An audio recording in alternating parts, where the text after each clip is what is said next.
Hi, this is Jeff from Big Campaign Podcast, and you're listening to Watch It Bro.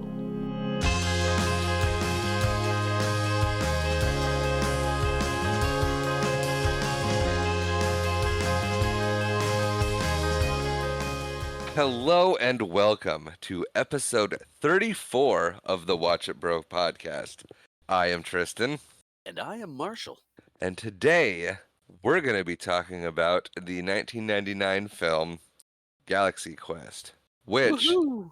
I, for the longest time, was confusing with Lost in Space and was wondering when Lacey Chabert was going to show up. Oh. Yeah, those are two very different movies. Yes, they are, but you like Galaxy Quest, and I'm like, oh, the one with Matt LeBlanc and Lacey Chabert and Tim Allen, and so like I had both casts merged together into one movie. Yeah, that movie doesn't exist. No, Lost in Space exists. Well, yes, but the one that you were thinking of doesn't. Oh yeah, no, that's not a real thing. That is two movies merged into one. I was like, oh, Danger, Will Robinson. Nope, not that one. No, we can do that one if you'd like. It might happen. I don't know. With Gary Oldman Yeah, as Dr. Smith.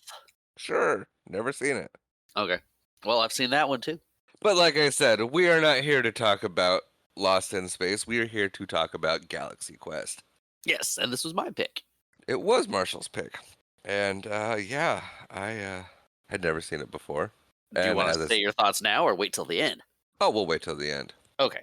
But like I said, I had this movie completely confused with Lost in Space. I was like, yeah, Galaxy Quest, based on the 1960s TV show. Nope, they got the idea for a Galaxy Quest movie, which is the plot of this movie, and it is not based on anything else. It is like Marshall previously stated, I think in the last episode, it is a sci-fi, I'd say Star Trek influenced space parody. I was gonna say while the show wasn't based on anything specific, it is very heavily Star Trek themed. Not themed. Yeah. I was gonna say I said influenced. Yeah, that's a better word. Yeah, I thought so. That's why I said it. Well, I don't have anything. Yeah. Should we get into the specs of this thing? Let's do it. All right. Galaxy Quest is the movie. It was directed by Dean Pariseau.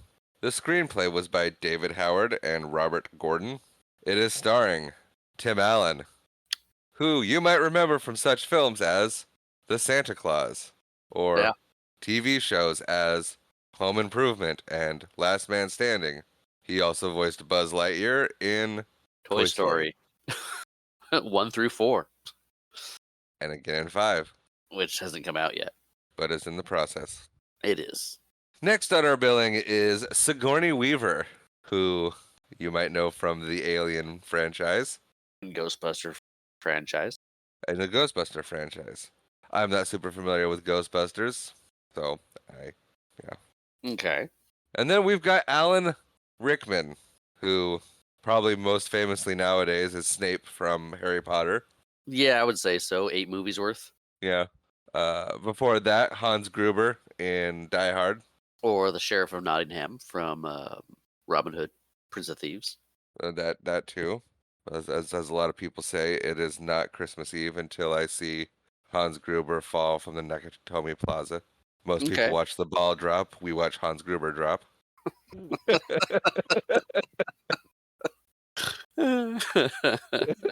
Spoilers. Yeah. Is that all your Wikipedia list said? Oh, no. Oh, okay, good. Next up, we have Tony Shalhoub, who probably... Whatever. Shalhoub. My apologies, Mr. Monk. Yes, that is where he is.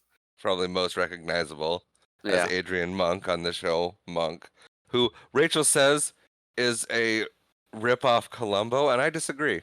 Yeah, I disagree too. And we mentioned that a little bit last night watching the movie. And it's like, how is it a rip-off Monk? And she's like, well, it's kind of the same kind of thing. And it's like, well, he's completely different character. I'm pretty sure you're basing it on the fact that he wears the same color trench coat and he looks a little bit like Peter Falk. That's probably the case. And we concluded that that was most likely what it was. But you see Tony pop up all around in little parts, and he's always fun to see. Continuing on, we have the great Sam Rockwell, Yes. who I know best from The Green Mile, where he He is- plays Billy the Kid. Famously a Foot Clan member in the Ninja Turtle movie, as well as Justin Hammer from Iron Man 2. He was in the Ninja Turtles movie? Yeah, yeah, he was one of the foot soldiers. No kidding. Yeah, he had a couple speaking moments. I believe he's the one that had the 2 packs of cigarettes, regular or menthol. Huh. I gotta watch those again. Anyway, rounding out our Wikipedia starring cast, we have Daryl Mitchell, who was in 10 Things I Hate About You and had a brief starring role and then recurring role on NCIS New Orleans. I'm sure Marshall has more cast members that he wants to bring up, but they were not given starring credits according to Wikipedia. I have them written down and was planning to get to them when they make their appearances. It's fair. Let's do that then, because I This can movie, I can understand why some of them don't have starring credits because it's their first roles. oh, and that will be fun to know because I didn't look that up. Oh, good. Yeah. I've got fun facts. Awesome. I can't wait to hear them. This movie was released December 25th, 1999. So this barely made it before the turn of the century. It is a Christmas movie. Oh, yeah, it came out around Christmas. I was gonna say a fun fact now too, but It came out on Christmas.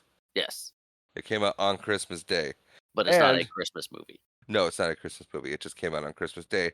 And surprisingly, coming out around that time, on a budget of 45 million, it was a moderate box office success, bringing in 90.7 million. Very cool.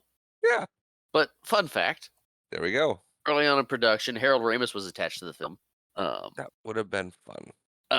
And he wanted Alec Baldwin cast as the lead in Tim Allen's role, but Baldwin turned it down. So did Steve Martin and Calvin Klein or Kevin Klein. Oh, Calvin Klein. Marty. But no, Kevin Klein. And when Tim Allen was cast, Ramis left the project. Because Ramis didn't like Tim Allen? Didn't think he would be good for the role. After later seeing it, he said he did a good job. Well, that's good. But I don't know if that was specifically why he left, just that he left the project once that Tim Allen was cast. Seems like that's why he left. I mean, it feels like that. A little bit, yeah. A little bit. All right, so are you ready to dive into this? I am. Did you have any more things at the front that you wanted to get to that I just stepped all over? Nope. Okay. Nope. I was done with my specs and I was ready to get into it. Okay. So we are going to start with the DreamWorks logo. We have a very Star Trek-esque introduction to this movie. It seems older than a late 90s movie intro. I think that So was done on it's- purpose. Yeah, it's a with the Galaxy Quest logo popping up. It's a 4x3 standard TV style screen from the 80s. Mm-hmm. So it's that classic TV look. Yeah. So like I said my earlier, this was my first time watching it. So a lot of my taking notes was things that I noticed and were revealed later because, as Marshall said, it's a very 80s introduction to the title screen, so to speak, Yeah. for the movie. And I was like, oh, interesting.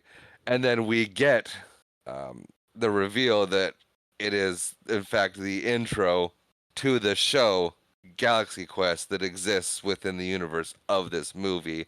And they are playing it at a convention and meet and greet or a Q&A for the cast of Galaxy Quest.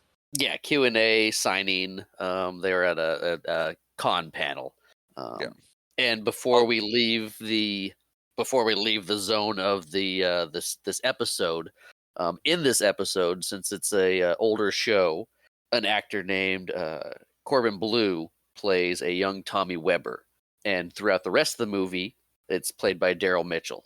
Okay, right. That's kind of akin to Wesley Crusher. Yes, From yes. So you got yeah. the smart kid on the ship, and he grew up. Yep. So yeah, then it reveals we're at a convention and they are the playing of the episode may or may not be part of them waiting for Tim Allen's character, Jason Nesmith, to arrive to this thing. We see that the rest of the cast is in the green room, so to speak, waiting for his arrival. And we kind of get the impression that Tim Allen's character is the only one who actually likes doing this. Yeah. So, also one more thing before we get fully away from the episode that plays. Well, the last thing that Tim Allen's character, Jason, says is activate the Omega 13, and then it cuts to a screen that says to be continued. And this is part of a two-parter cliffhanger episode that was the end of the season. No, was the series canceled after this episode? I 'Cause don't it know if it says was. it's I don't know if it was canceled or just not renewed specifically, but it's the lost episode. yeah. I'm guessing the show was canceled and this never really aired except the one time in '82, which was when the finale was. Okay. Yeah. So then we go into the cast in the green room, and they're not happy that Tim Allen hasn't arrived yet. Alan Rickman's character is Alexander. He does not even want to be there in the first place. No, he's lamented So- that he used to be an actor. He played Richard III. What is he doing with his life? He had standing ovations. Like, Yeah, now what am I? Yeah, he's very much going through a existential crisis. he is. He is. And There's- Go ahead.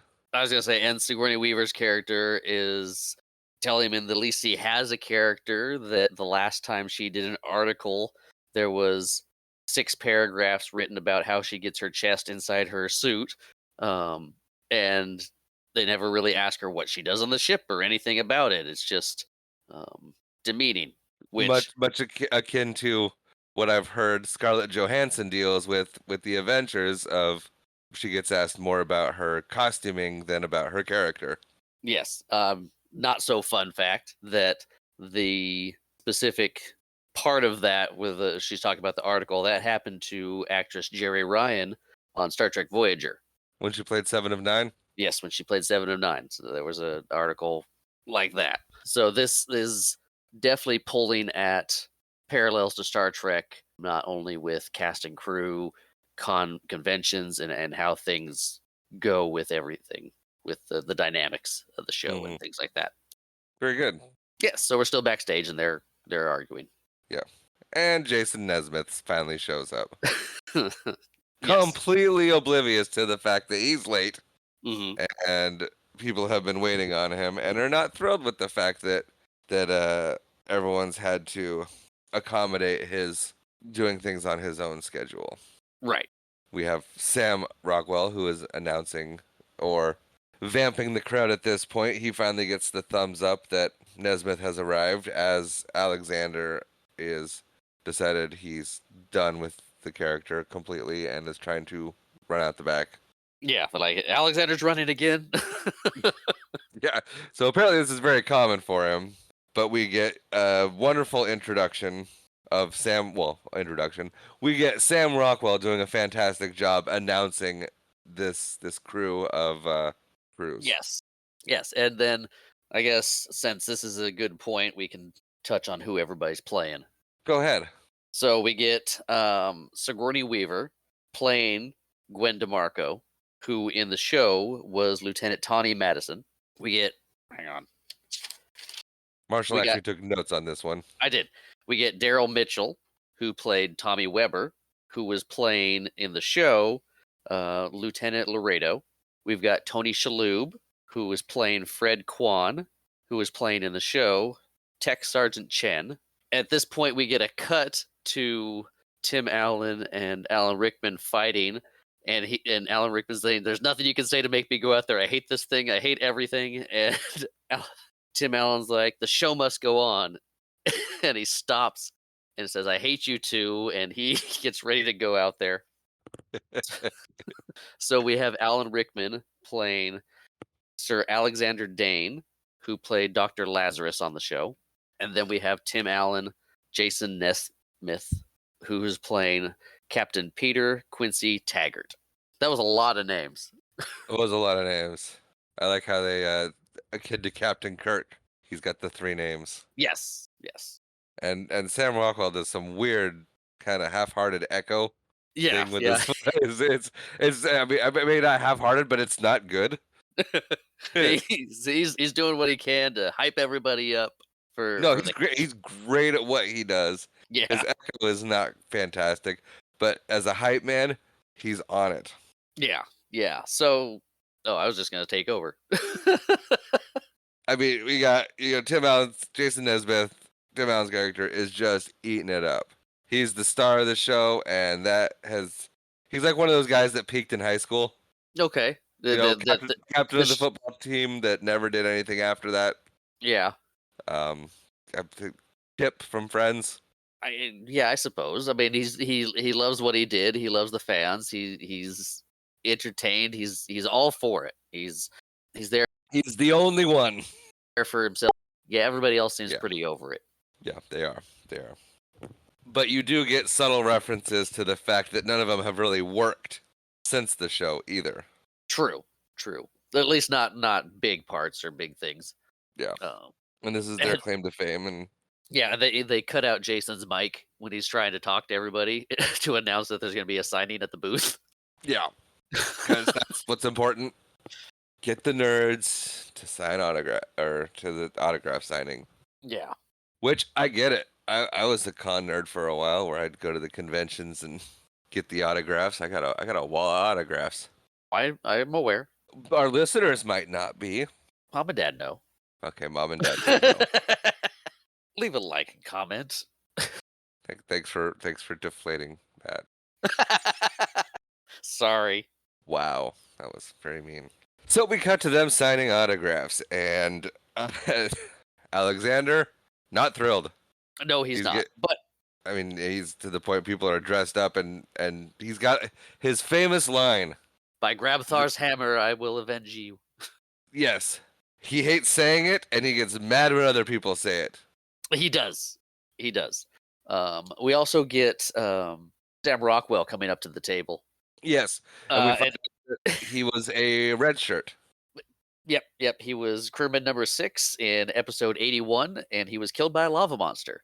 And he asks if he can join the panel to sign autographs, and has a headshot of himself. Yeah, a stack of headshots. Do they let him? Yeah, he's at the very end of the table. Next shot. That's fantastic. It is. And so they hint that there's a little bit of something between Nesmith and Gwen.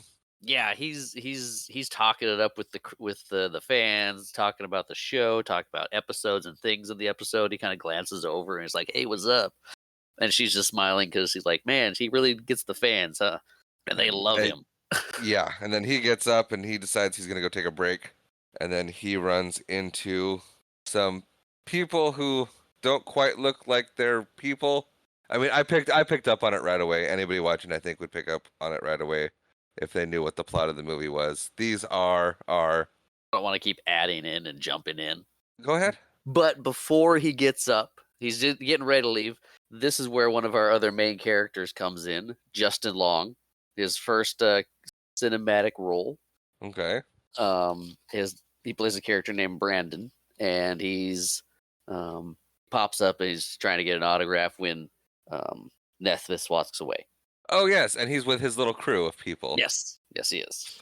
Fun fact: the tall, lanky guy behind him, Kyle. Yes, he's not named till way later. True. He was in Malcolm in the Middle, the episode where Hal gets a part-time job at, I guess, Radio Shack. Oh yes, he was. He was, yeah, at the night job. He was he was the one that invited Hal to the party. Yes.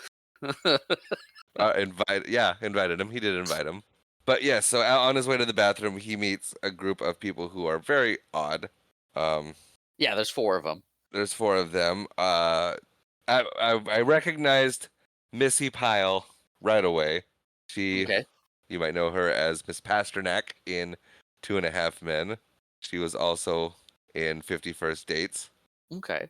What else do you have from her? I don't have anything else written from her, but I Okay. have the other. I have the other 3 listed here. Hold on. Okay. And then we have Enrico Tony, who I know most from Flashpoint, Okay. but he's been around and all over in He is the many one doing things. most of the talking. He is doing most of the talking. Well, all the talking at this point. Yeah. Um, I don't have the other two written down. I thought I did. Oh, well, one of the other ones is Jed Reese. Yes. I did not write down anything he else has been in. I kind of recognized him, but couldn't place him and didn't look him up.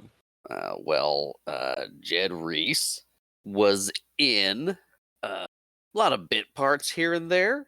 Mm-hmm. Bunch of CSIs, Deadpool, Castle, Bones. Mm-hmm. Just kind of one of those character actors you see pop up from time to time. Okay. X-Files, things like that. And the last one is Rainn Wilson, who is That's who it was. Dwight from The Office. famously Dwight from The Office. Yes. Yeah. Very delightful guy. I like Rainn Wilson. Yes, he is fun. Yeah, I had it and I couldn't quite place it. But yeah, they are requesting the crew's help on a mission, They're requesting the and captain's help, the commander's help. okay, commander's help on a mission, and he agrees with the stipulation that there be a limo. Yeah, he's like, oh yeah, it's about the thing from tomorrow. Yeah, make sure there's a limo. Last time they shoved me in a Toyota, and I was not cool with that. Yeah, but so yeah, it's brief. He's on his way to the can. He gotta go potty, and so he goes into the restroom This is after he gets shot down by Gwen. after he gets shot down by Gwen, of course. But it's a Sorry. it's a crowded bathroom. He finds a stall, and then he gets mocked by Richie from Malcolm in the Middle. Fantastic. Yeah. He overhears the I guess it's Richie. It is. I heard that voice, and I go, "That's Richie from Malcolm in the Middle." And then I looked it up, and sure enough, Yep. He's talking about how the cast are nobodies. It's hysterical that they eat up the fans so much, and that he himself is so delusional he doesn't even realize his castmates hate him. yeah, they say he says Nesmith is a laughing stock, and he's so delusional he doesn't even realize that the crew is mocking him on a regular basis. Yeah. Not so fun fact. This mirrors an incident that happened with William Shatner at a 1986 convention where he basically learned the same thing about his crewmates, his fellow cast members. Really? Yeah. Yeah. So if you're not big into Star Trek or Star Trek casts and lore everything, the dynamic here between Jason or Tim Allen's character and the rest of the crew is very much how Shatner was kind of with the rest of the crew for several years. They've since buried the hatchet, mended some fences. I know there's still some tensions, but it's very much the way they were early on in Star Trek after with the conventions and things like that. Yeah, I know people have famously stated that they didn't care for Bill Shatner. Yeah, and it was, I mean, he leaned into it hard and was and kept making it seem like it was his Bill's show. These guys are just here and oblivious to things going on. Also, while he's mentioned something about when he had seen the movie. He's like, I don't know if I recognized anybody else, but I saw Nicole Nichols' character. Talking about Uhura. She played Uhura in the Star Trek show, so Her name was Nichelle, not Nicole. Nichelle Nichols. Yeah. Yes.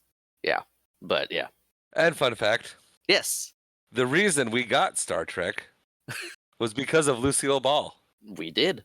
It was one of the first shows done by Desilu Productions that wasn't her own.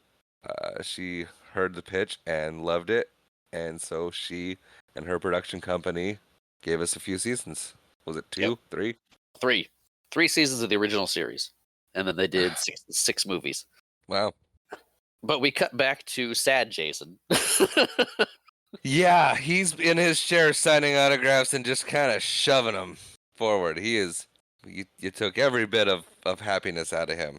Yeah, it's not fun anymore. Yeah, no, and then he gets we get the return of Brandon and Kyle and all them. Yep. And he's got questions about inconsistencies from episode to episode about the ship. Right. He is one of those kinds of nerds that is more into it than the cast members are, Yes, which can happen. which does happen. Just look at any Star Wars fan and Harrison Ford. Have you seen that clip of Mark Hamill doing the impression of Harrison Ford? Yeah, when Mark Hamill's questioning why his hair's not wet after the trash compactor. Yeah. He's like, Kid, it's not that kind of movie. yeah. If they're paying attention to your hair, we're all in big trouble. Yeah. and then and then they play it for Harrison Ford, and Harrison Ford's like, "That's me. That sounds like me. Like, what do you want from me? It's good. It's why he's a voice actor. That's why he's been doing that for the last 50 years. Don't know what to tell you." Yeah. So he has a meltdown, Oh yeah. He's had it at this point, and he yells at Brandon. and he's mean, and then he walks off to the shock and dismay of the rest of the cast because they've never seen him like that. Nope. To the point where Gwen and Alex are on the phone later talking about it. They are. Alex still has his headpiece on too. Yeah, why? Because he's got an event. Because there's the convention going on, and he's got an event the next day. So don't take everything off; just leave it on. And because he's never shown without it throughout the whole movie. That was Ron Glass, Shepherd Book from Firefly, famously said that one of his favorite things about Firefly is that it didn't have your typical aliens in it. Okay. So you didn't have people spending hours upon hours in makeup, wearing uncomfortable caps and things. Okay. I can see that being a plus, but I also like the diversity of the different aliens and things like that. Sure, it's not that kind of Firefly wasn't that kind of sci-fi though. No, it wasn't. Which yeah, you don't really think about it when you're watching it, but yeah, it was very much we overpopulated the Earth, and so we learned how to terraform planets, and then we went out there and populated galaxies upon galaxies over It's the more next of us. 500 years. Yeah. And then we cut to Tim Allen, Jason Nesmith, and he is having a glass of Glenlivet Yes. scotch. He's sad and drinky. Yeah. Which I enjoy scotch. Yeah. I don't care for Glenlivet. I am a Glenfiddich guy. Not a sponsor. Not sponsored. But I just figured I should mention it. Okay. I think Glenlivet is a single malt Highland scotch, whereas Glenfiddich is a Speyside, and Speyside is very good. I don't know what any of that meant. So we're at the next morning, and he's hungover. Yeah, he fell asleep watching his show. Yeah, that's right. He's drinking, and he catches a rerun of his show. he wakes up on the floor under his glass table. And yeah, he is hungover, and the aliens are back. This is when I fully recognized and placed who Enrico Colantoni was. Yeah, the four So I'm weirdos not- from earlier. You're I'm not calling them used to aliens seeing him now? with hair. Yeah, I'm not gonna bury the lead. Okay, I'm just gonna call a spade a spade. fair enough. And they're discussing the conversation they had the previous day. So yeah, they're on two separate pages, but this is where we get a breakdown of what actually these guys want. Yeah, Do you want me to go over that really quick? hit it. Okay. So they are Thermians from the Klaatu Nebula, and their people are being slaughtered by Saris of Fatu Cray. I love the names. Yeah, They've tried negotiations before with Saris with disastrous results, and they want the commander to come help with these new negotiations because he is their last hope, and we have your limo. yes, So that's the breakdown. yeah. And he hears limo, and he's like, "Okay, let's go." He's like, "Oh yeah, the thing from last night, yesterday. Let's do it." Yeah, I like this bit where they're standing there. They look down briefly, and he's like, "Well, I should put some pants on." yes, he's very Tim Allen. Yes, he is very Tim Allen. which he's always I fun, was but just he to say, is which is also his go-to move. yeah, he's all I mean, in every it's yeah, he's a very cast in a lot of things, and he's Tim Allen in everything. Yeah, I mean, there's some actors that do that. Like I mean, same thing for what Mel Gibson. He's good at acting, conveying emotion, but you're like, that's Mel Gibson. It's not big range. It's just People cast him because that's what they want. right. Anyway, they're going over the game plan in the limo, and Nesmith is like, "Yeah, so I'm gonna close my eyes, but I'm still listening." Yeah, I like this too, where he's like, "What's her deal? She doesn't talk." They're like, Oh yeah, "Oh, she's got a broken translator." She's like, "La, la, la, la." yes.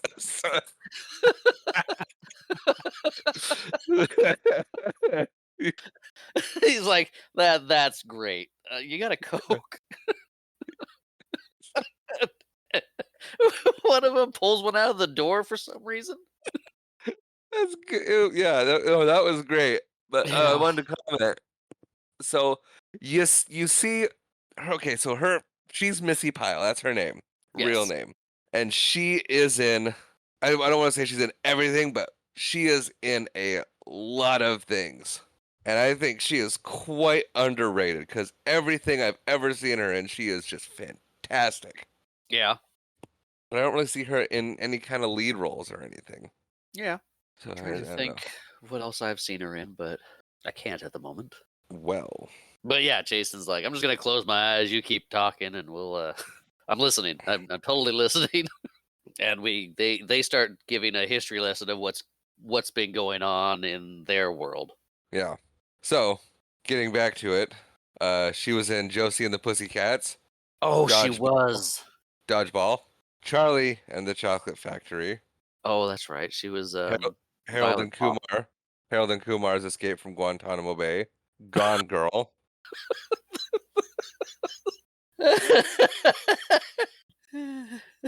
Harold Home and Kumar. Alone, Home Alone 4, Big Fish, Anchorman, She played Marv's wife in that Home Alone movie, right? yeah, Captain Fantastic, Jumanji, Welcome to the Jungle, and those are just her movie credits.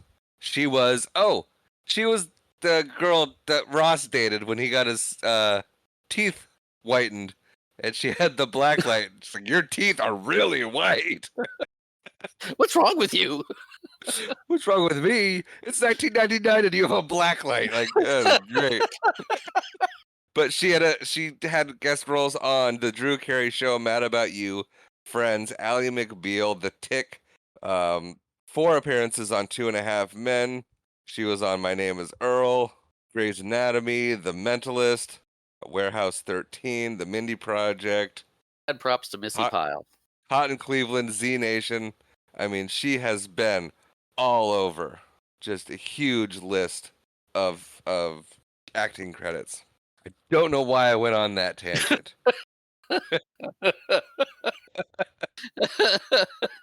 I mean, That was way too long.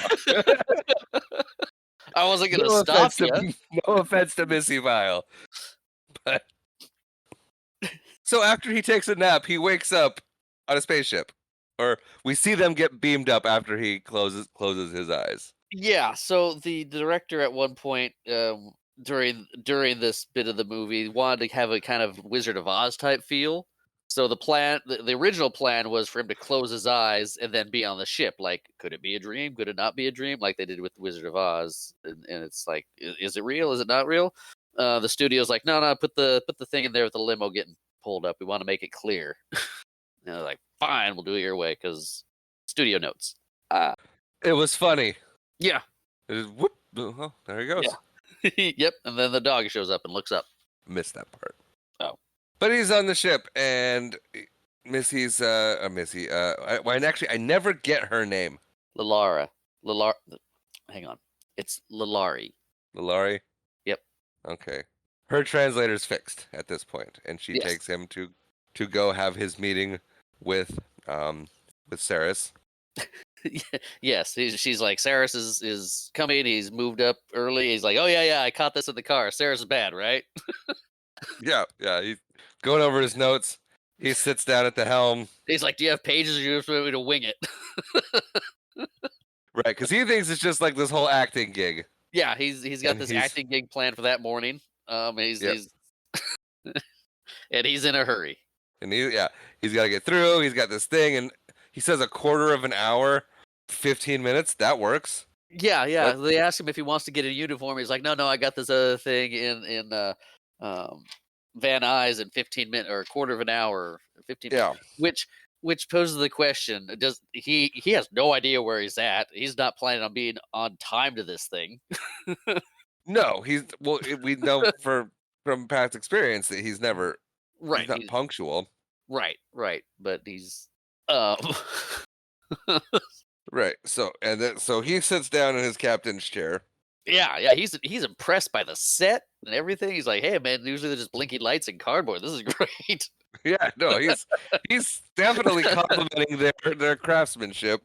But then we meet what? I was gonna say he still has his Coke too. He does. He fell asleep with it, I guess.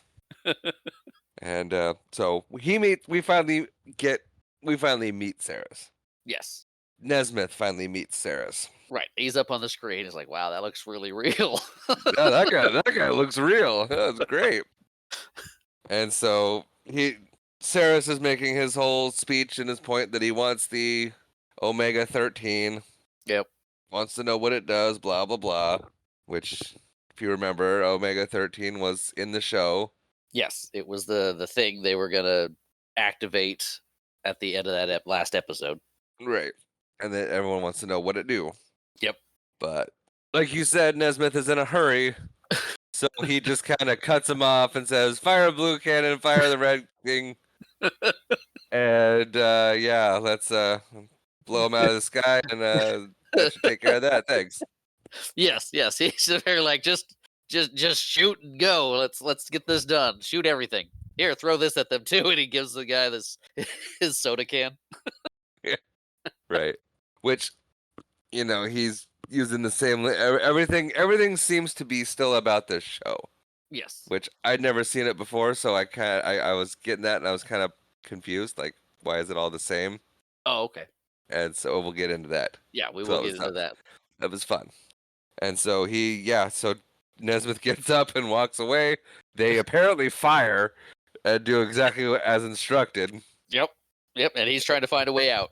And he's saying, okay, I gotta go home now. They give him a communicator, and he's like, if you have any more problems with this guy, give me a call. I'll come back and take care of it. The one of the guys like, you fired on him. What if he survives? Like, he won't survive. We hit him with both barrels. Hey, let's just call me. Yeah, just call me. And they give him the communicator.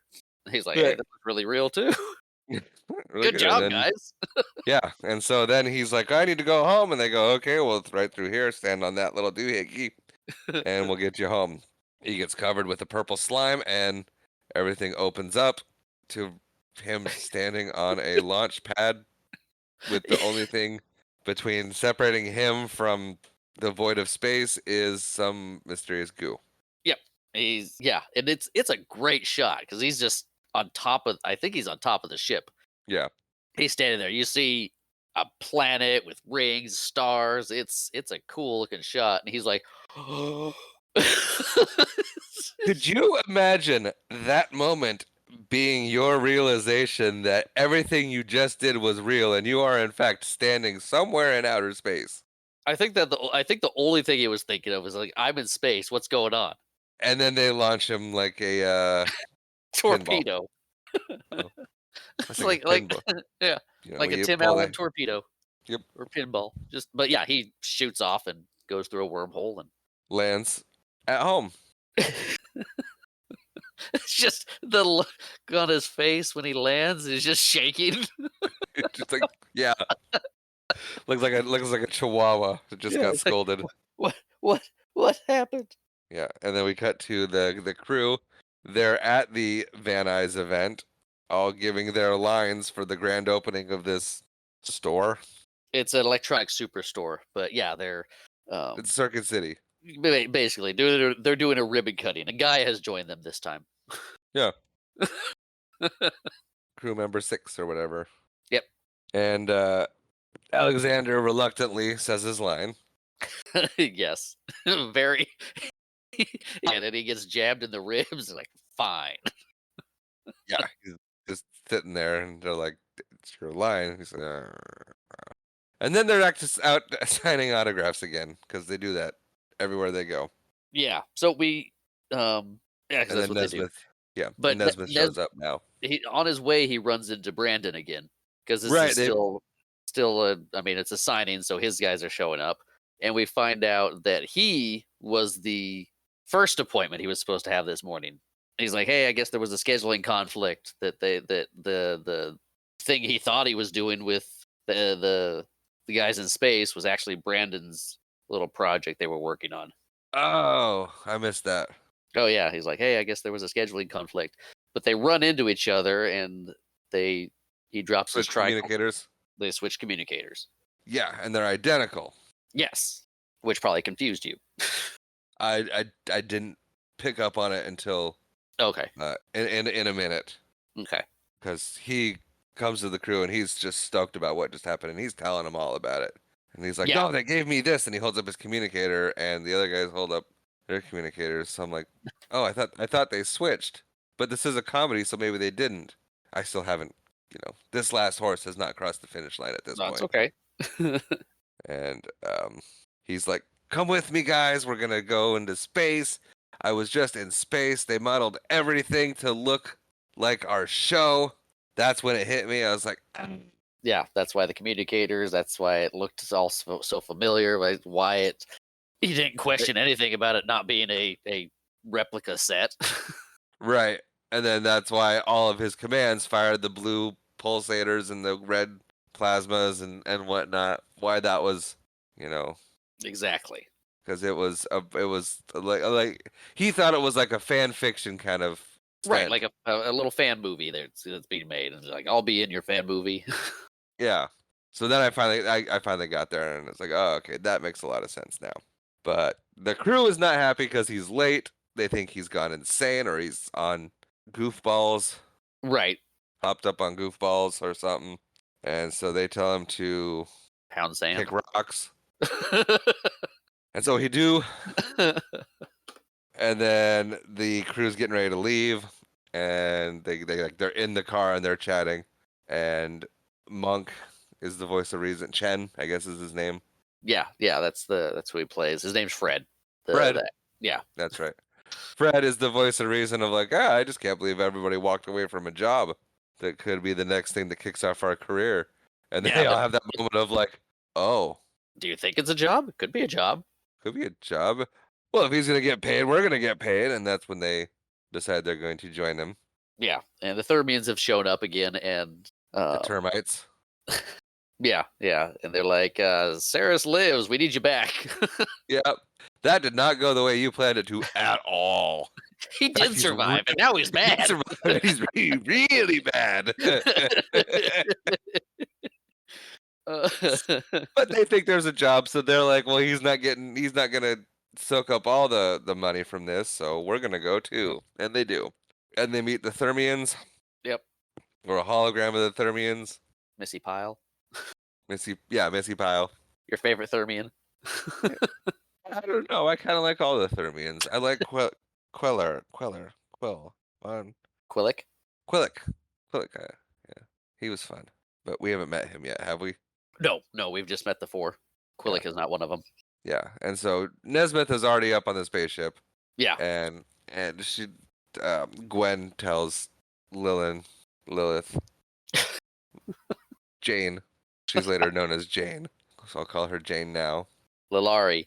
Lilari, that we're going too, and she's like, fantastic, 4 transport pods, and Sam Rockwell is just kind of there, and he's like, nope, 5, make it 5. She's like, cool, Yep. 5. He was in the show at one point. He has decided that he is going to Capitalize on that. Yeah, he's not gonna let them get. He's gonna be there with everybody. He's Yeah.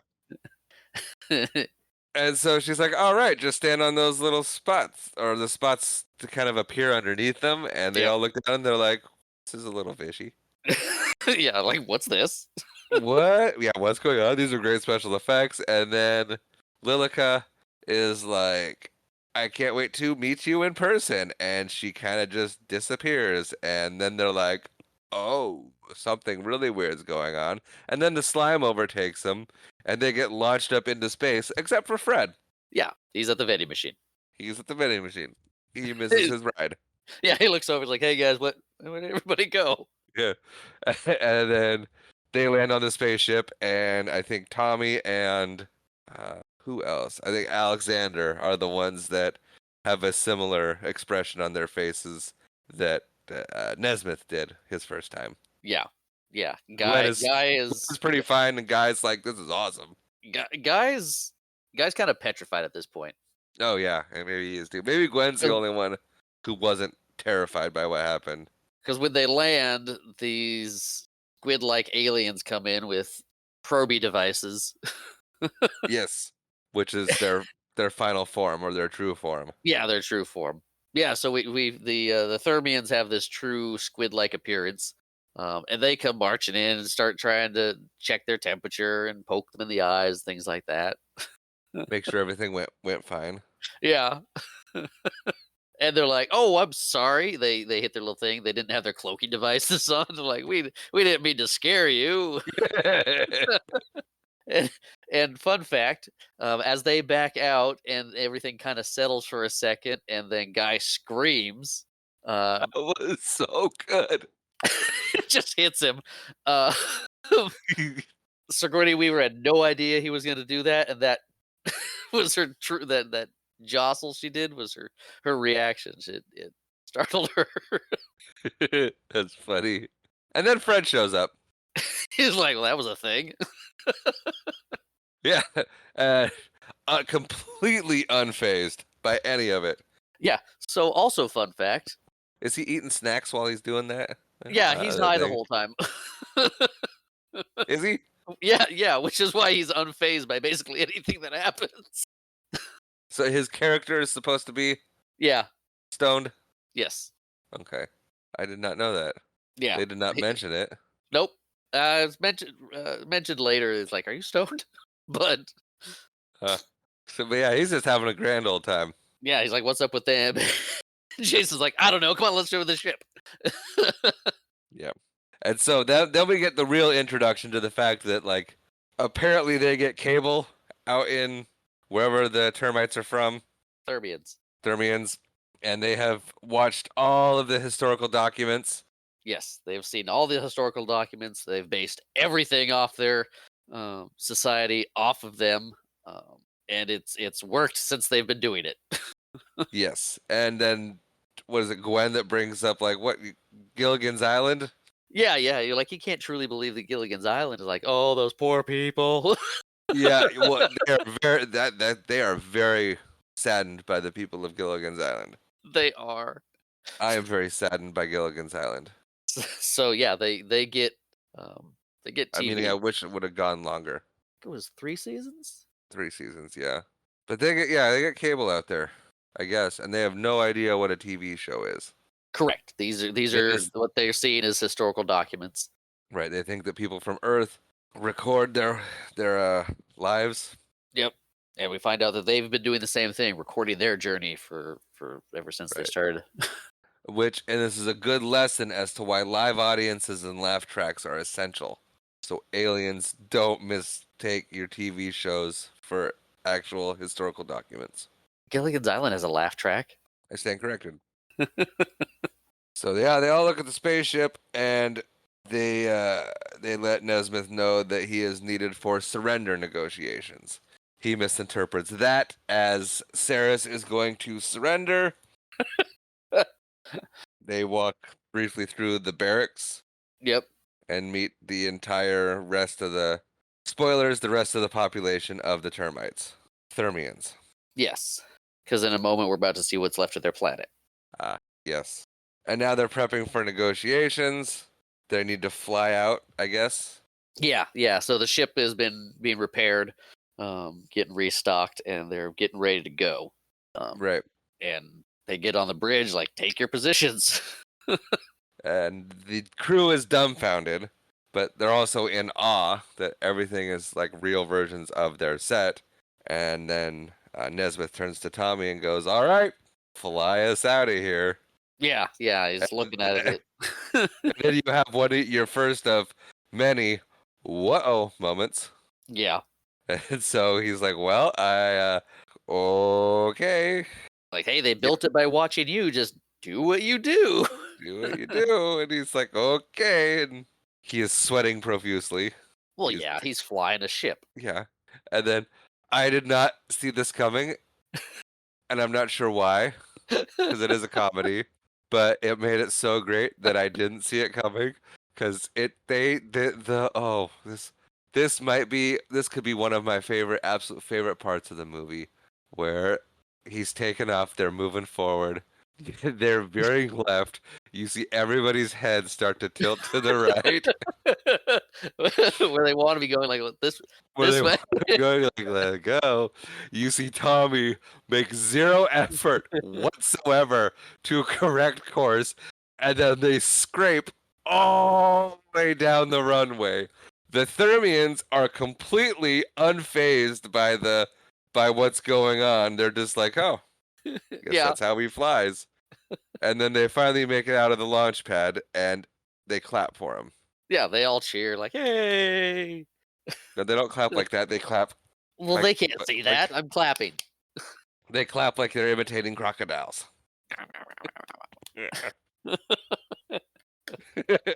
And then we cut to dinner. And I have here, and apparently they've researched all of their delicacies from their home planets, Yes. and Alexander might starve. Yeah, he's got like blood ticks. Yeah, in water. Little creatures, yeah. where Jason has a steak, grass-fed Tom- Iowa beef. Yep, and Tommy's got a hamburger and fries, it looks like. Yeah. Asked one of the Thermians asked him how his food is. He's like, oh, it's just how mother used to make. Yeah. The little beetle thing jumps back into the soup. Yeah. Yeah. And then they're discussing the negotiations that are coming up, and they bring up what happened to their old commander, and they're like, "Oh, we have historical documents on that," and so they play the historical documents. So Saris wants to know what the Omega-13 is and what it does, Yes. and they're like, "Has Saris seen the historical documents?" Like, "Oh no, he would know too much if he did." But our old leader, our old commander, wasn't strong enough. And yeah, so they play him, and he's getting tortured. And he's just like, just please let me die. And Saris's response to that is, I'll let you die once the sound you make is boring to me. And I'm just kind of like, wow. Fun That fact. is an evil dude. Is It that an is. ad-lib line? No, I was gonna say fun fact. The script was originally much darker. Really? Yeah. But it's a comedy, so they lightened it up a little bit. Yeah. And the crew sees this and they decide, hey, we're gonna go. But apparently Saris is early. Right, and he will blow up anything leaving the ship. Basically, he's here. Right. Unlike Nesmith, who is late for everything. Right. So they reluctantly go back into, I guess it's the helm of the ship, The command deck. command deck. Yep. And prepare for negotiations, which don't go well. No, these negotiations are disastrous as well. Yeah, turns out they're not really good at negotiating, and, well, Saris opens fire. Yeah. So before Saris opens fire, Jason gives the kill order basically because they're talking to Saris on the big screen. He looks over at Gwen and runs his fingers across his neck like cut it, and runs over to Alex like, okay, this is what we're gonna do. This guy is as smart as he is ugly, and we can take him. It starts talking about his plan about open fire and throwing everything at him. He runs back to his chair. He's like, okay, put him back on screen. Yeah, well, and during this whole time, Gwen was like interrupting, and he would just stop, just Right. She dismissing her, and he's like, "All right, put me back on." And she's like, "That's what I was trying to tell you. Is you've been on this whole time." And he's like, "What are you doing? I gave you the cut order." She's like, "I didn't know that's what you meant. I was agreeing with you that we're dead." Right, right. So those are the negotiations. And then Sarah And, opens fire. and Sarah's is like, "Maybe I'm not as dumb as I am ugly." Anyway, now you're gonna die, and opens fire. Yes, Yeah. and they run. Which I mean that bit's great too because it shows that they're still out of their element, even though it is their element. Right. And the Thermians are just mindlessly smiling along. They're very, very naive. Yeah. Well, and all the Thermians have left the deck too, except for I think Matthews. Mathazar. Mathazar. Um, Mathazar. because he said, we are bad at practical applications of our technology that we built based on your designs, so we're gonna leave. No. Leave you to it. Actually, Mathazar might be gone too. I think it's just them on the bridge at the moment. So they run. Yeah. And Oh. What? I was just gonna say we also see that Saris has an eye patch and a robot hand now because while he survived the explosion, he did get it blow up a little bit. Oh, well, that's good. I did think he looked a little different, but yeah. So they're running away, Yes, they are. and Tommy decides it's a good idea to hide in that cloud that they see Yeah. Well, they because none of their other escape plans are working. They hit the turbos. yeah, they hit the turbos, and Alex And is they like, just "Don't hold the turbos for short bursts." and then they hear over the because the computer talks to them. The ship's inner computer talks to them, Yes. and it says Well, it that talks to Gwen. Gwen, right? Because she has to repeat everything that it says. She has one job on this ship, and darn it, she's gonna do it right, Yep. even though it's stupid. But we find out that the bad guys are matching their pace, so their turbos are doing nothing. And then Alexander says, "Don't hold the turbos down; it's for short bursts." And Jason decides that he's not going to tolerate that kind of talk. And as Yeah. soon as he snaps back, it dies. Yeah. Yeah, and Fred pops up on the screen briefly, like, "Hey, we're pushing it too hard. These guys say it's gonna crap out." Yeah. And then they enter a minefield, and the ship gets destroyed. Yeah, yeah. It's like, can you try not to hit every mine? And But yeah, it's a really cool minefield too. They're all these mines are in rows. They're all spaced out evenly, but they're magnetic. So as they fly by, they start getting pulled in. right, if you get too close to them, they'll draw. Right.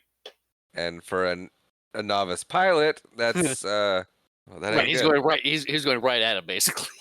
Yeah. I still don't know how to fly. And they don't have great speed at the moment. They kind of messed up the engines. Yeah. They're limping. Yeah. But somehow they yeah, I guess they make their escape. They get away for a while. Yeah, they get get through away. the minefield, but the ship is basically dead in the water. Yeah, and they need a new sphere. Yeah, the Brilliant Sphere. Brilliant sphere. I couldn't remember what it was, and I didn't write it down. But yeah, this is where we learn too that the computer will only answer questions that Gwen asks. Yeah, that's fun. Because everybody's asking questions and the computer doesn't respond to anybody. And then Gwen asks them and the computer responds, and then she responds back. Is she the only one that can hear the computer too? No, the others can hear the computer because she's responding. And at one point, Jason's like, "Yeah, I get it. I can hear it." And then she's like, "No, this is my job. It's stupid, but I'm doing it." Great. So good. Very That's what smart comedy. Yeah, I mean, playing on the tropes of the old Star Trek show where Nichelle Nichols would repeat what the computer said and talk to the computer like that too, and just playing into It's what very came much a before. parody. Yes. But they find up that they have to go. Let's see. Yeah, so they're trying to figure out how to get back on their feet. They need a brilliant sphere. I like that Mathazar comes and apologizes that the ship was bad. Yeah. And yeah, it's very great. We see how revered these people are to the Thermians. Like, "Oh, you've gotten out of worse scrapes than this. I'm sorry we built a bad ship. It's our fault." Yeah, it's at this point, right, that Nesmith is thinking about coming clean about it all, and then they're like, "Well, that would mean you were a liar. We've just now learned what lies are." with disastrous consequences Yes. or devastating consequences. Yeah. Deception and lies. That's what Saris has been teaching us. He says one thing, does another, and then we die. Yeah. To think that you guys would have something in common with Saris, and then they have painful sounding laughter. Yeah. They're very good at that. And then Fred shows up, and Fred seems to be the only one really doing his job well. kind yes, well, to an extent. I mean, he's in charge. He's tech. He's like Scotty from Star Trek because he's out in the engine room. And I wouldn't say he's doing his job, but every time he shows up, it's like, hey, these guys have an idea. They found we found some beryllium. We can um, basically jury rig the ship together briefly to get to the planet we need to get to. And what do you think about that? He's the one that sounds like he's doing his job well. Yeah. Little Jason's just like, yeah, let's do that. We'll do that. And Fred's like, man, you guys are doing great. You got it right again. Group hug. Come on, group hug. In hindsight, yes, he's stoned the entire time. Yeah, he is. But man, is he having a good time. He is. So they go off planet. And they're going to this new planet. They land. Fred is pure trust of these aliens. Yeah. Because he's just Oh. like, okay, what? Just in my notes, but as they're getting ready to go on the ship, we meet Quillick. Yes, Quillick. I like Quillick. This is where we meet Quillick, and he loves Lazarus. He loves Dr. Lazarus, Alan Rickman's character, Alex. But he knows him as Dr. Lazarus, and he's like, I look up to you by Grabthar's hammer, and Alex like, no. Yeah, he's over it. He's still over it. He yells at him, and he's like, oh, okay, sorry. And where do we know Quasar from? Quillick. Quillick, Quasar. I did not write his information down. You got it? No. No, I said, are you getting it? Oh, I'm getting it. Yes. Okay. What's the actor's name? I did not get that. Of course not. The one person I didn't get, I probably should have. Well, he's so familiar. Patrick Breen. He was in Beverly Hills Ninja, Men in Black. Okay. But he also gives Alex a mapping device that they can use to locate the beryllium sphere once they're on the surface. Yeah. And the away team is all of our Earth heroes: Jason, Alex, Gwen, Tommy, Fred, and Guy. True. Yeah, they pretty much depend exclusively on our TV show heroes. Yes. And Guy has a little freak out. He's a red shirt. He knows how this goes. Yes. For those of you who don't get the reference, in Star Trek, they would have pretty much nameless people who they put in red shirts, and so you knew who was going to die that episode. Yes. And I mean, that's... To confirm the severity of the situation they were in. Yes, and that's what Guy says. Like, I'm not going to die in space. I'm going to die on this planet to show how serious the situation is. Haven't you guys ever seen the show? Yeah. And then Fred chimes in with, well, maybe you're the plucky comic relief. That's much later. I'll cut that out. But once they land, Fred opens the door without hesitation. Oh, yes. To which Guy freaks out again. It's like, don't open that. Is there air out there? Who knows? But yes, before, while Tommy's flying them in, you get a good look at all the crew. Yeah. And Fred has one of those little packs of the pretzels and peanut butter that he's munching on. Yeah. just along for the ride and gonna enjoy every minute of it. Munching it up. Yeah, and then he opens the door and walks out. And the guy's like, "What are you doing? We don't know anything about this planet. Is there air? Is there not air?" And Fred just kind of walks over and Seems all right. Which, I mean, it makes sense. These people, these aliens, have done their homework. Yeah, so yeah, they have.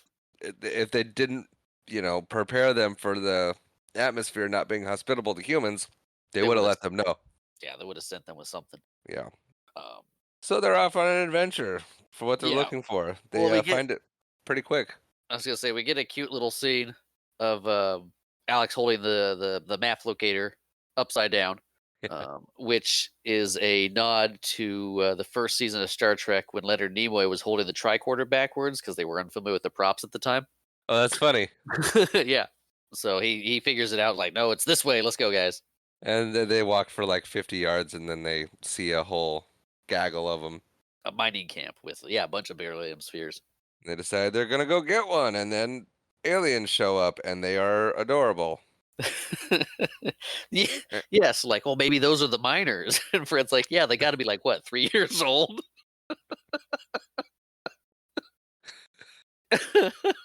He goes, no, not miners, miners. And Fred's, I don't hear the difference. But yeah, these cute little aliens start drinking out of this little pool, and an injured one comes up, and guys freaking out, like, don't go talk to them. They look cute now, but that changes fast. And he is right. He is. Because they get real scary and they rip apart the injured one. Yeah, they're like, oh, they're gonna help the injured one, and then they get teeth and eat him. Yeah. Or it. Yeah, so then they all back behind the rock and come up with a game plan, and no one sees. And then they look back at the beryllium sphere that they need. It's completely unguarded, Right. so they decide they're gonna make a break for it, and they do. And so they're all rolling the sphere back to the spaceship, being chased by the cute little aliens because the cute little aliens notice them, and they're chasing them not very cutely. Right. Great line too is when Gwen says, "Quick, let's get out of here before they kill Guy." She knows what happens. Yeah. Well, they come up with a plan too when they're doing this that's based on the episode where Guy dies. So they're still feeding into his paranoia. Like, this is the plan for episode 81. He's like, I died in episode 81. Stop it. 51. We mean 51. Yeah. But they get the beryllium sphere back on the ship, and they take off, except Jason gets left behind. Yeah, he gets pulled out of the ship as the door's closing. And Alexander is really mad at him. Oh, always got to be the hero. Yeah. Well, he was Alex was trying to be the hero a little bit, like, get in, I'll stay here and hold it. And Jason's like, no, and he punches Alex and gets him inside the inside the cruiser. So he's like, yeah, look at you, it's all about you. As he's being carried off by these little creatures. Yeah. And then they hit him with a rock. Knock him out, and then he wakes up getting licked by a pig thing. Yes, big pig lizard. Slizzard. Lig? I don't know. And yeah, so they're chanting while this pig thing is trying to eat. The cute little aliens are watching the pig thing try to eat Jason. Yeah. And he's running from it. Yeah, they're chanting Grugnok. Or something like that. I wrote it down. Grugnok. That doesn't sound right. Grugnok. Anyway, yeah, so they're chanting that. There's a transporter. It's a digital conveyor because it's legally distinct from Star Trek. Fair. But it's never been successfully tested. Right, because it's designed for human anatomy, and they designed it after watching Fred do his thing on the show, and they don't really know exactly how to do it.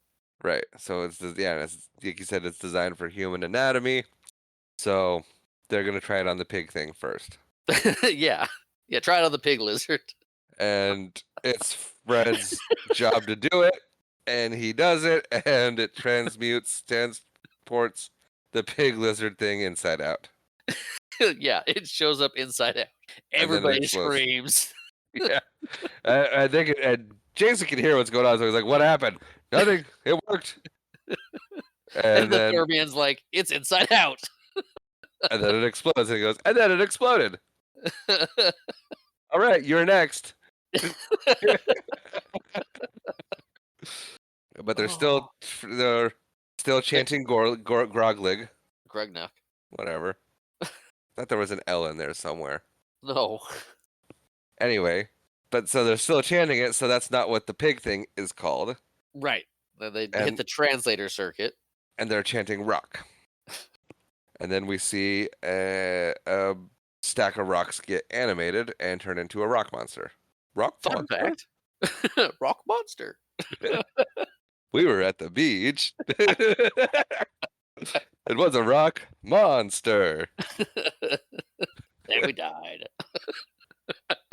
No, fun fact: Yes. the rock monster is a tribute to William Shatner, who desperately wanted rock monsters at the end of Star Trek V, The Final Frontier, but they were cut out due to budgetary restrictions. That's too bad Yeah, so they put a rock monster in this movie. for Bill Shatner. Yep. So But now he's Fred's getting freaking out now. right, and Jason's getting chased by the rock monster. Yes. And in another nod to Shatner, Jason loses his shirt. I don't get that reference. Shatner loses his shirt in a few episodes of Star Trek Ah, I've never seen because the it, original it seems series. ridiculous that he would lose his shirt and it just comes off. Anyway, Fred's up. It's time for him to transport Jason. Yeah, Fred's freaking out. They're all trying to give Jason helpful hints of how to deal with this thing while they figure out what to do. Tommy says go for a vulnerable spot. Uh, Guy suggests building a weapon if he can find a rudimentary lathe to build.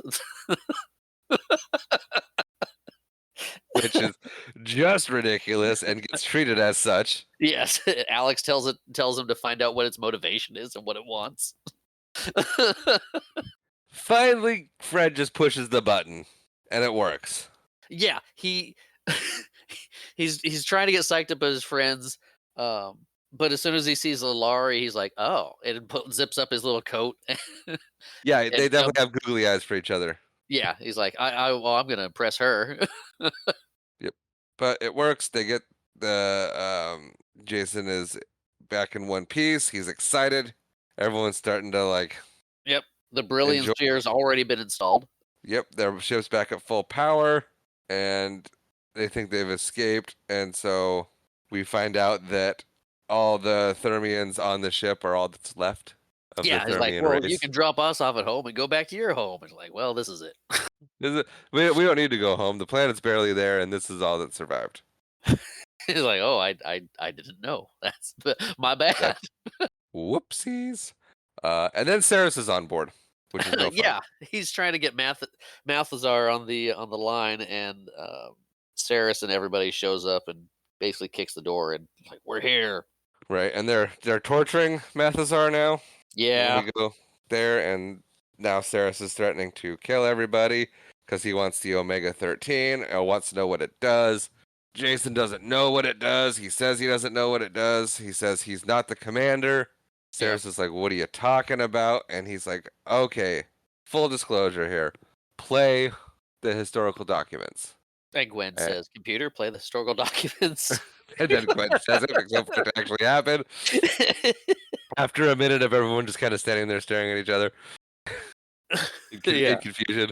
And so it does the opening sequence to Galaxy Quest, and Saris is quite familiar with what a TV show is. Yes, he understands this big He time. understands completely, and he goes, oh, this is so much better than anything I could have done. Yeah. Tell him the truth. And so they come clean. He explains it all. Yep, that we lied. Which is what it boils down to, because they are very simple aliens, very simple creatures. I mean, you can see the heartbreak in him. That's some acting right there. That is some good acting. It is very no. Enrico's always good. Yeah, he's like, but why? It's like, well, we lie for entertainment. Basically, that's what it boils down to. Yeah, we pretend for fun, funsies. Yeah. And now Saris decides he's gonna kill everybody. Yeah. He's like, well, you did my job for me. Let's blow up the ship. Let's go, guys. Yeah, well, and then we're gonna suffocate the rest of the Thermians. Yeah. He locked them in the barracks, and opened the air valve to let all the air out. Right, and then they're gonna launch the Galaxy Quest crew into outer space. Yeah, just for good measure. It's just horrible. Yeah, it's like no, it blowing up on the ship is too good for you. We're just gonna launch into space. Come on, guys. Saris is a bad dude. Yeah, no, he ain't great.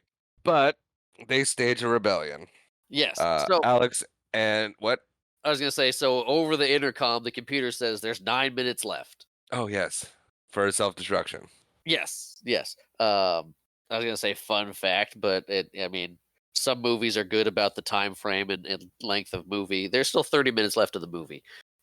Well, right, but you have scenes of multiple things that are taking place at the Oh yeah, same yeah. time. No, I'm definitely there's some overlap there, but So I'm just gonna suspend disbelief here, and it's all no, fine. that's fair. It's all fine. It's all fine. So Alex and Jason start fighting. Yeah, he's like, you're acting like you did in episode 17. Yeah. He's like, what? Oh yeah. They start digging into each other and stage fighting. Yeah, except Alex, we find out later Alexander isn't pulling his punches.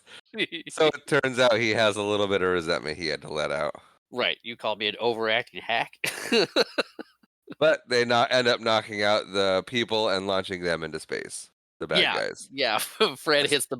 They get locked in the chute, and Fred sends them out to space. Basically, The Sarases. yeah. He's like, "Sorry about that. The door was a little sticky. I'll get my guys up here with some WD-40 to fix that." Priorities. Yeah, yeah. Always maintain the ship. But now they're off on their mission to save the Thermians. Jason calls Brandon from the convention and says, "You know more about anything than I do. We need your help." Yep. Saris and his crew are leaving the ship. Yep. And then Brandon calls Kyle at some point. They so the whole crew gets split up. Jason and Gwen say they're going to shut down the core. Guy, Fred, and Lilari are going to turn the air back on to the rest of them. Alex is supposed to open the door in case the air thing doesn't work, so they can at least get out maybe. And Tommy is supposed to practice driving. Yep, that's a very good breakdown of what happens. Yep, and when we see Brandon, his mom's telling him to take the trash out while he's building his little model of the protector. Yep, and then I have here in my notes, Fred has an idea for Guy. I have no idea what that means. That's when he says, because guys like, fine, they get to the point where they're going to try to turn the air on, but they got a bunch of Saris's men guarding the control panel. Guys like, you know what? If I'm gonna die, I'm gonna die a hero. He's got the gun. He's like, I'll go in there. I'll cause a distraction and get them out. You can do the thing. And Fred's like, what if you're not the expendable crewmate? What if you're the plucky comic relief? That's his idea. It's like, plucky? It's like, yeah. And Fred's like, plus I got another idea. Right, and we don't hear the idea yet, right? Nope, we do not hear the idea yet. We cut to Gwen and Jason having to go through the crusher. Yeah, so Brandon's called Kyle and the rest of the nerd squad to help get get Gwen and Jason through the bowels of the ship and through the Omega-13 and everything, because they know the ship inside and out. And Brandon had the comm that got swapped earlier on. Right, that's how they were able to reach him. Yeah, so when Brandon first picks up, there's like, "Hey, Commander, sorry. Look, I know it's all not real and everything, and I just get excited about this stuff, but I definitely know it's not real." He's like, Jay's like, "Guess what? It's all real." And he's like, "I knew it." Yeah, super stoked. Yeah. But they got the plans of the ship. They got all the drawings. They've got everything set up, so they're helping them get to get where they're going. And we're at the room with the crusher, which you can see they definitely redid Gwen's lines. Yes, they did. I mentioned that in that because I'm like, that is not what she said. They No, just 80 yard over the top of it. Yeah, the director was mad about that because he thought it was much more funnier that way.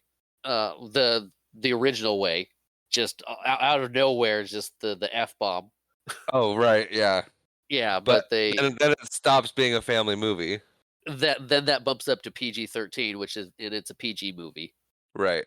So it's I do gonna say I like that they did that. I think it's funny. I mean, you can see her mouth going say the other word. Exactly what she's saying. Yeah. But Rachel didn't catch it, and I did. Oh, okay. And I go, watch Sigourney Weaver's mouth here when she says, "Not that." Yeah. Forget that. But it's this weird crushing machine. It's like, what, 20 feet of these pistons that are coming down and crushers that are coming from the side. And she's like, what is the point of this? Why? Whoever wrote this episode deserves to die. Like, Right. It's like, this is stupid. The episode is bad. it doesn't This make is sense. Why would there's we have that? Then there's a sudden burst of fire after you get through the crushers. right. And the only reason that's on the ship, I don't know if it has any other function except to be a crusher thing. Because it was in one of the episodes, it's on the ship. Yep, the historical documents. Yes. But they make it through. Yes. And they find themselves in the middle of the Omega 13. Yes. And Gwen's unimpressed about it, but then they look up and see all the cool spacey things Yeah, it looks pretty floating neat. around. And this is where we get an idea, two ideas of what the Omega 13 might do. One theory is that it's a bomb that'll destroy everything in existence in 13 seconds. Ah, But Brandon's theory and a lot of other people think it is a matter rearranger or what was it? Was that correct? Yeah, matter rearranger. And it is a backwards time jump of 13 seconds. interesting. Yes. And Gwen's like, 13 seconds isn't a lot of time. And Jason's like, well, it's enough time to correct one mistake. Interesting. Who's to say what it does? Who is to say what it does? And we never find out. Spoilers. No, that's the biggest mystery. Which is, we never find out because the sequel was never made. I'm kidding. Anyway, we see Tommy watching the historical documents and trying to learn how to fly. And Alex has found Quilek, and they're trying to open the doors Right. by chanting the chant of strength. Which, Bless them, it works. yep, a little bit, but with the pressure and everything, the door closes again. Then we cut to Fred, right? And Fred summons the rock creature on board. Yep. And rock creature destroys the remaining Yeah, he's Saracenians. Saris's men. Yeah, the rock creature gets summoned to where the guards are at the control panel. And then it gets icky. And then it gets real icky. Because Fred and Iris, Lalari. sure, finally give in to their likeness for each other. I was gonna say they kiss, but They kiss. Yeah, that's basically what I was getting at. They kind of make out. yeah, and he's cool with the alien thing. He is. He's cool with the alien thing. And Guy is right there, and he's kind of like, huh. And then some tentacles come up, and he's like, well. Yeah, he's like, And oh, And he's kind of put off by the fact that the tentacles are coming out. And then we cut back to Alexander and Quelik. yeah. The air has been turned back on. They were able to get the door open. Yeah, they save them all. We cut back to Jason and Gwen. They push the button and nothing happens. There's Oh. let's go back to Quelik. Yes. Quelik dies. Yeah, Quaylock gets shot. It's sad. I said Quelik gets shot, didn't I? I know. No. Oh, Quelik gets shot. Yes. Quelik And dies. yeah, in Alex's arms, he's like, and Quaylock's like, even though we've never met, I thought of you as a father. And then Alex says the line. Yeah, by Grabthar's hammer, by the sons of Warvan, you shall be avenged. And then he rages. Yeah, he steps out of the room and just charges at one of Sarek's men and tackles the guy. Yep. And then we cut to Gwen and Jason. Yes. And they get to the button to stop the self-destruct. And there's 30 seconds left. Yeah, and Brandon's just like, just hit the blue button. And he's like, really? And Gwen's like, you have a problem with that? Jason's like, no, I didn't think it'd be so simple. So now it's 20 seconds left. And he pushes the button and nothing happens. And then they're panicking. Yep, and they try and get a hold of Brandon, and he's not there. And you see him taking out the trash. It's important, Mom. This is life and death. You don't understand. He's like, don't forget she's like, don't forget the recycling. And we see the timer. It's at 13 seconds now or something like that. And it's counting down. Yep. And it's 5, 4, 3, 2. They hug. one. Like, what do we do? Like, I don't know. And they just Yeah, they embrace for impact. And it hits 1. And they're just kind of standing there. And eyes closed, waiting for it. And They open their eyes and they look, and it stopped at 1 second. And it's like, what? In the show, it always stops at 1 second. So it Yeah. was designed to do just that. Yep. which is great. At this point, Saris is informed that the ship didn't blow up, mostly because it Right. didn't blow up. Yeah, and so they all get back to the wheelhouse or the deck, the command deck. Yeah, Alex and the Thermians are fighting off the rest of Saris's men. When they find him in the hallway, they grab Alex, and everybody heads to the command deck. A guy picks up a gun at this point, right? At some point, he has. He's had one. He had one earlier. That's when he was going to sacrifice himself. Ah, that's right. Okay, I've only seen the movie once, so my notes aren't perfect. Oh, it's okay. But they're making their escape. Everyone's a little worse for wear, and uh, Jason says through the minefield, Yep. and because he's got an idea, so they go through the minefield. And And Tommy's got this. He's got he's avoiding the mines. He's got right down the center where he's not avoiding them, or where he's avoiding them. And Jason's like, "Can you get a little closer?" And Tommy's like, "What? Oh, yeah, he picks up what he's putting down. yeah, And then we cut to Saris's ship, and he's asking to track the other guys, and they finally get a lock on it because the minefield messed with their uh, yep." tracking hard software. And they go, okay, chase them. And Saris's dude's like, I can't chase them. They're coming right at us. They're coming right for us. And he goes, oh, okay, then shoot. Yeah, yeah, basically. So they start shooting.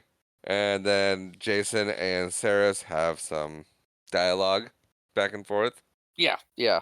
And then it's revealed that Jason has mines in tow. Yeah, yeah. He's like, Sarah's like, your shields are just about depleted, and once that happens, my ship's gonna rip through your ship like tinfoil or tissue paper. Tissue paper. And Which Jason's is nice like, to know that Saris's people have tissue paper. they look like they blow their noses a lot. You blow your nose with tissue paper? Yeah? What do you use? Kleenex? Kleenex what? Yeah, when I think of tissue paper, I think of the really thin stuff you put in packages. Also tissue paper. Yeah. But yeah, Jason reveals that they got a bunch of mines following them because of the magnetics. Yes. And then Tommy uses some fancy maneuvering and gets out the way real fast, and the mines do not follow, and they just launch straight into Saris's engines and blow it up to smithereens. Yes. And we find out Malthazar is okay. He is. He's a little beat up. He's got a crutch he's leaning on. Yep, crew's heading home now. Malthazar is sad because they need a commander. Yeah, well, and Malthazar comes in thinking it was a double deception. Right. That Jason was lying about everything being fake just so he could get one over on Saris and trick him. And Yeah. he's like, the model ship this big, haha, that's hysterical. Yeah. But Jason names Malthazar as the new commander. Right, and the Malthazar people are behind him 110%. Right. And they go through the black hole. Yep, that's the way home. They got to go through a black hole, and everybody's cool with it. And apparently there's some weird spike from Saris's ship as soon as they go through the black hole. Yep. And then Fred comes in and shoots everybody and kills them. Yeah, he shoots Jason first, and then drops the facade that he had a cloaker on him. Right. And then it's Saris. And Saris shoots everybody else. Yep. Everybody's dying. It's pandemonium. It's sad. Yep. And I'm like, oh, interesting. And then Jason gets to the Omega-13 and hits it. Yep. They've activated it. And turns out Brandon was right. It moves everything back 13 seconds and erases the memory of everybody except the one who activated it. Yep. So we get Fred coming in, ready to shoot people, and Jason just charges him. And beats the stuffing out of him. Yeah, and everybody's like, what are you doing to Fred? And he's like, no, it's Saris. He's going to kill us all. And the cloaking device drops, and they see Saris stand up. Yeah. And good old Malthazar uses his crutch and knocks him out. Yeah. Yeah, Malthazar really steps up to the plate. He's a commander now. Oh, yeah. And then they realize that they are heading to Earth much too fast, and they need to separate, otherwise. Yeah, like they came out of the black hole just flying at it. And they're like, yeah, we're going too fast. The ship's too big. It can't enter your atmosphere. If we do, we'll all die. Yeah, So we're gonna have to separate this portion from the rest of the ship.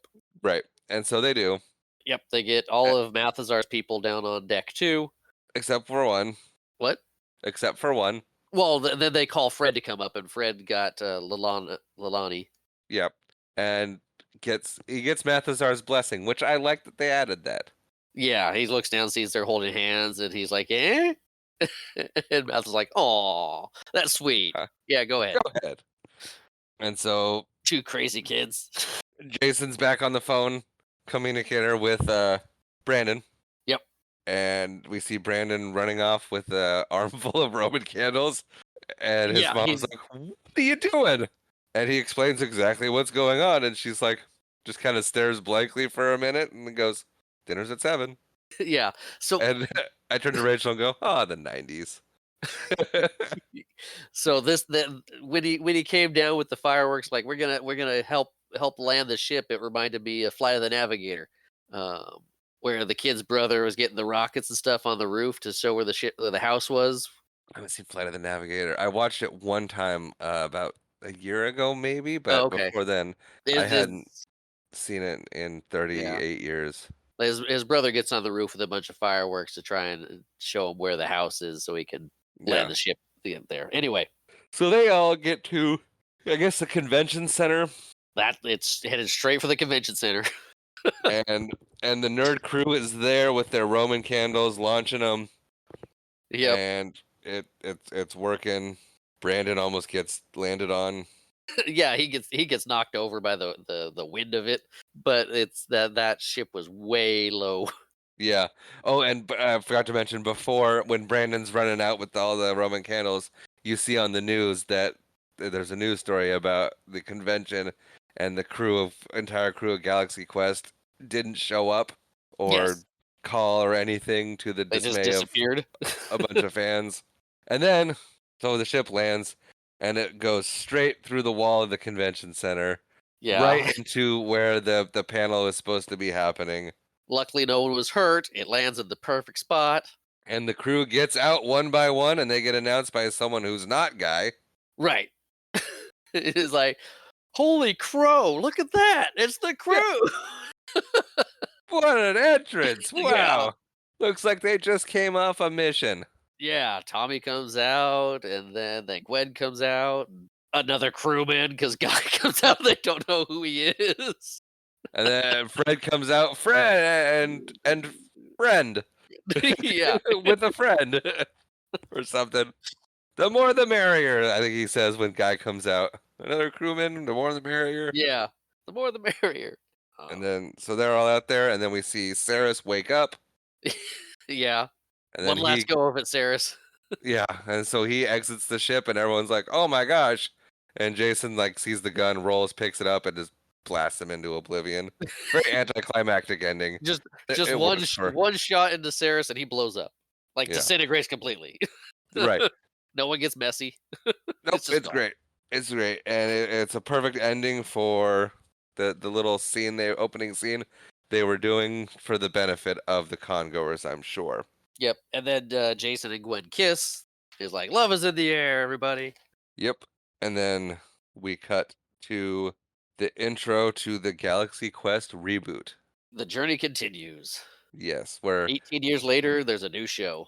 Yep, and Guy is added to the cast, as well as Jane Doe. Yes, as Lalari. Yeah. And then Guy's character is Security Chief Rook Ingersoll. Very nice. And then we roll credits. We cut to credits. Yes. And that was Galaxy Quest. That was Galaxy Quest. You want to give your final thoughts first? I do.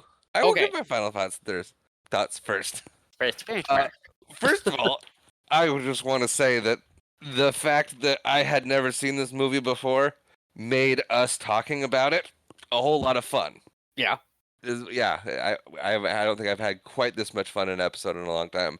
I Oh, always good. enjoy them. They're always fun and great, but this one, just the fact that this was completely new, I think made the talking about it experience a whole lot of fun. Because it's a movie that we literally have never talked about before. Whereas other movies, I think we've mentioned before or watched together or have some kind of previous experience talking about them. And this being entirely brand new made it fun in a different way. Good. That being said, I like this movie a whole lot more than I thought I was going to. This is definitely, I would say, a classic film that I missed along the way. Hidden gem, you might say. I don't think it's a hidden gem because No. it was a box office success. It did well. It was popular. It has a cult following now. No, It is I agree. definitely well Hidden to you, known. though. It's a movie I missed. Yeah. I would say. But I liked it a lot. At one point I turned to Rachel and I was like, "Are you in like I'm just like acting like a child almost. Excited, cheering it on, kind of doing that little jump." And I'm like, "Honey, are you enjoying this movie as much as I am?" And she's like, "Probably not, but it's good." No, I'm not jumping up and down on the couch, but I Right. am enjoying it. Yeah. Um, yeah, I'll probably introduce Finley to it. I'm probably gonna add this movie to my list of movies that I want to watch more. I was very, very happy, very, very pleasantly surprised, and enjoyed it quite a bit. Cast was great. There was not a weak link in it. It didn't drag anywhere. It got to the point. It had great references. I'm sure the more I watch it, the more I'm gonna catch. Yeah. It's it's definitely one that I'm gonna add to my list of movies and watch more times. What about you? I love this movie. It's high up on my list of movies. It's great casting, great premise, the homages, the nods, the what it shows of the love letter to Star Trek. It is what it is, and it's also very similar. I don't know. I meant to say this earlier, but have you seen the Three Amigos? Yes.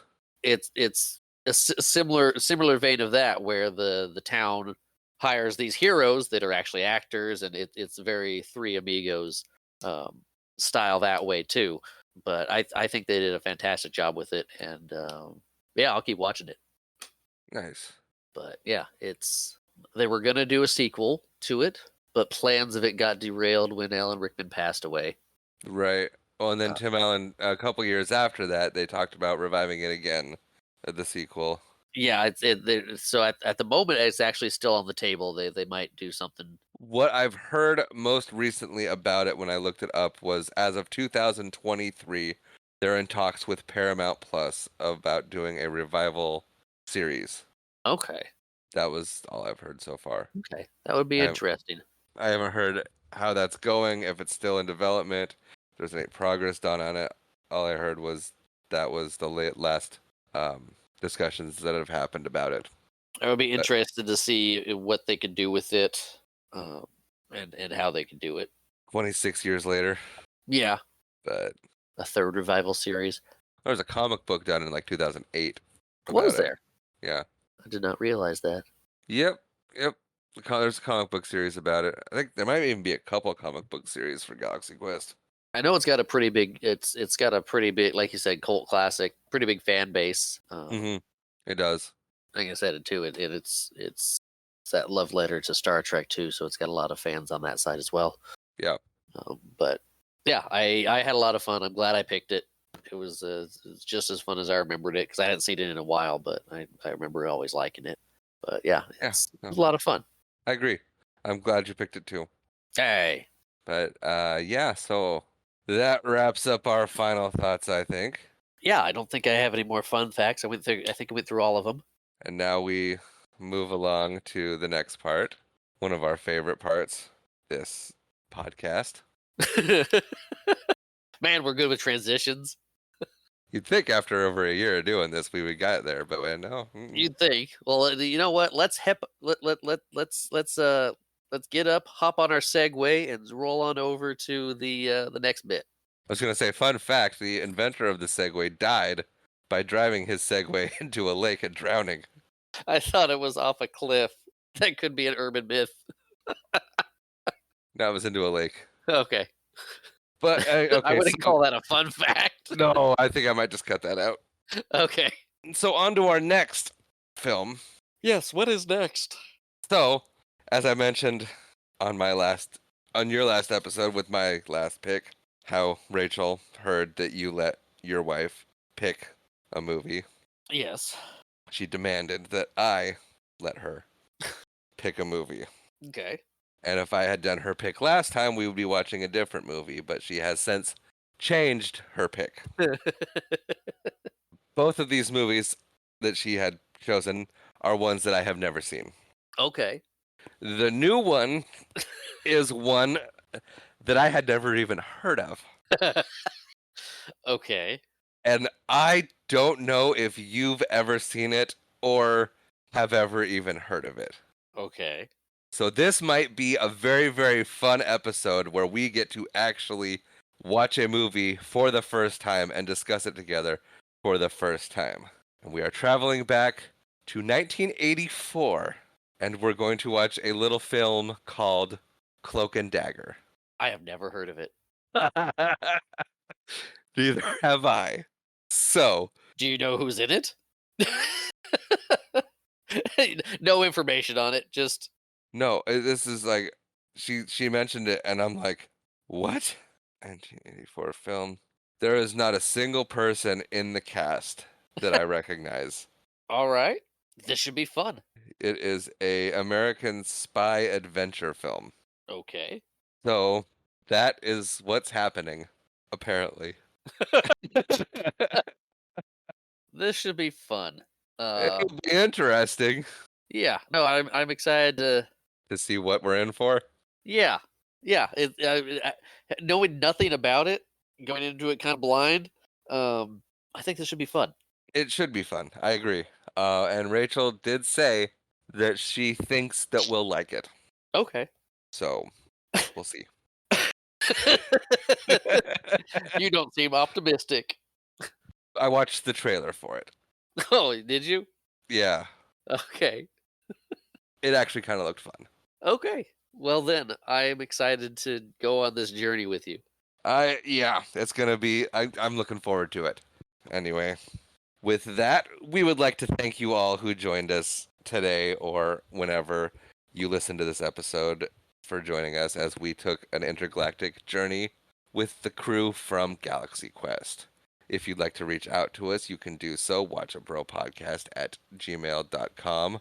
You can follow us on the X, formerly known as Twitter, @watchitbropod. We are on Facebook and Instagram under that same handle. Feel free to like us, rate us, review us, and or subscribe to us. That does in fact help. I've finally committed to, yes, that does help. Our intro and outro music, as always, or as of this season, is provided by my lovely wife. That intro being Blue, that outro being Orlando. And as always, thank you for watching.